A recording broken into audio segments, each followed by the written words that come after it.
மூன்றாம் கால பூஜை நள்ளிரவு 12 மணி முதல் அதிகாலை 3 மணி வரை சக்தியின் வடிவான அம்மன் சிவனை வணங்குவதாக ஐதீகம். இந்த மூன்றாம் கால பூஜை தான் மகா சிவராத்திரியின் உச்சபட்ச வழிபாட்டு நேரமாக கருதப்படுகிறது. இதை லிங்கோத்பவர் காலம் என்றும் கூறுவார்கள். அடிமுடியாய் நின்ற சிவன் பிரம்மனுக்கும் மகாவிஷ்ணுக்கும் லிங்க வடிவமாக காட்சி தந்ததும் இந்த மூன்றாம் கால ஜாம பூஜை நேரத்தில் தான். இந்த மூன்றாம் கால பூஜை நேரத்தில் சகல பாவங்கள் நீங்கி எந்த தீய சக்தியும் அண்டாமல் சிவன் மற்றும் சக்தியின் முழு அருளும் கிடைக்கும். ब्रह्ममुरारिसुरार्चितलिङ्गं निर्मलभासितशोभितलिङ्गम्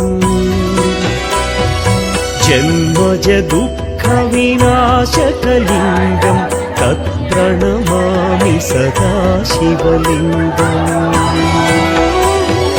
देवमुनि प्रवरार्चितलिङ्गं कामदहन करुणाकरलिङ्गम् रावणदर्पविनाशकलिङ्गं तत्प्रणमामि सदा शिवलिङ्गम्